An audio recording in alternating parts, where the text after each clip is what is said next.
เดอะโลตัสครับผม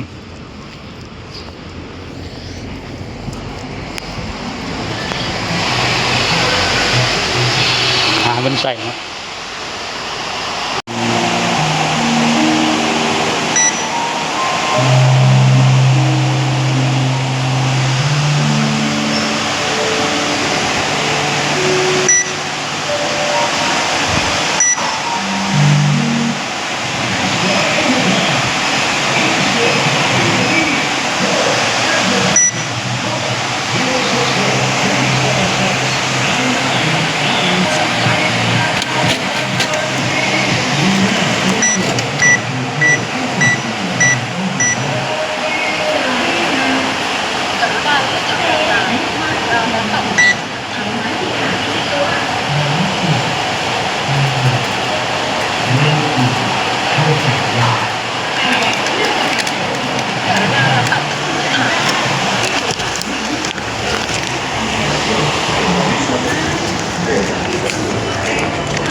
มันชับเลยครับ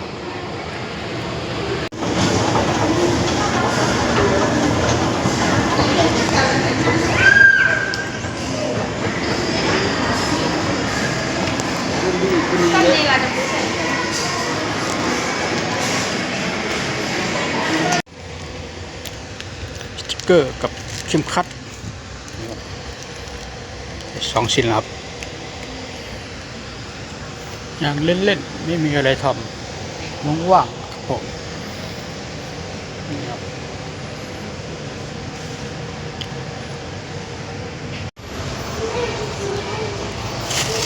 2 ชิ้นหนึ่งครับ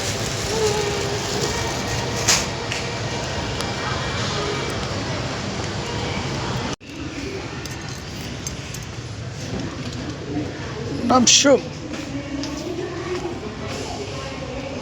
หวานสักขวดครับดีหนางาดำ1 แฟกครับมีอยู่จะขวด12 1 โลพอดีครับ90 บาท99 บาทถือว่าคุ้มอยู่ครับนี่ครับ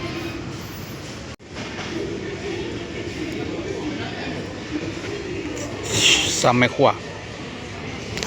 2 กระป๋อง19 บาทลองชิมมั้งครับ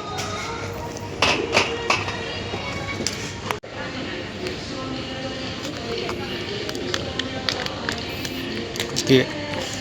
หนึ่งไปทำกับข้าว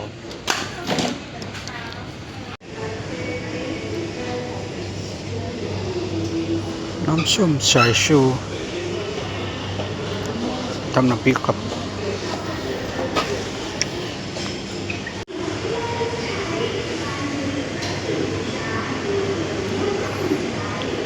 ทุเรียนครับทุเรียนหมอนทองกิโล139ส่วนอาหารสดขนมป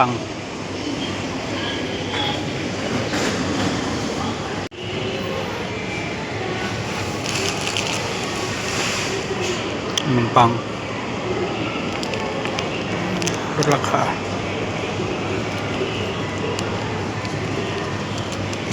เหลือ23 บาท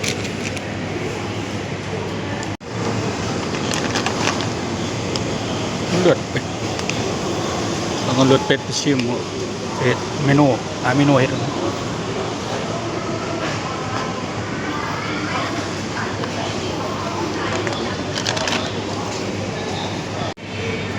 นี่ก็จะเป็น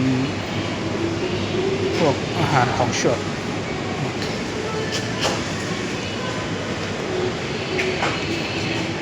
ก็จะได้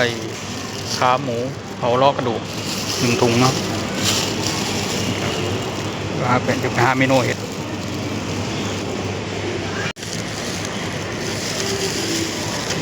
สะโพกหมู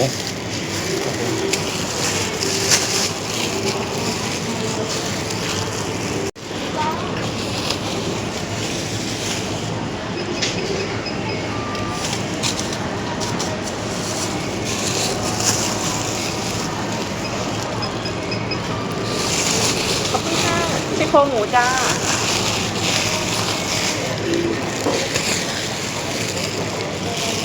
ของสด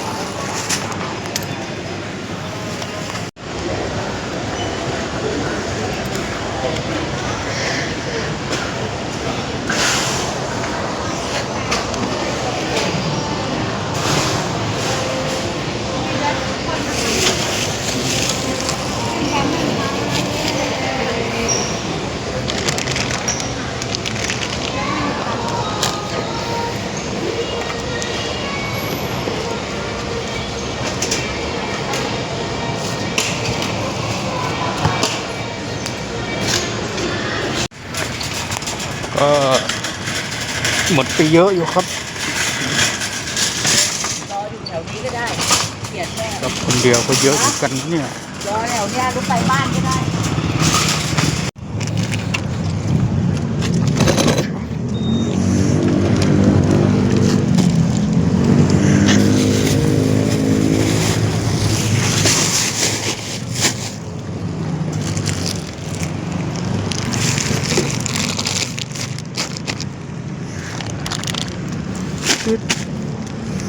ยังไม่เต็มอยู่เว้ยเยอะอยู่ยังไม่เต็มอยู่นั่นนี่มันจูได้เยอะครับ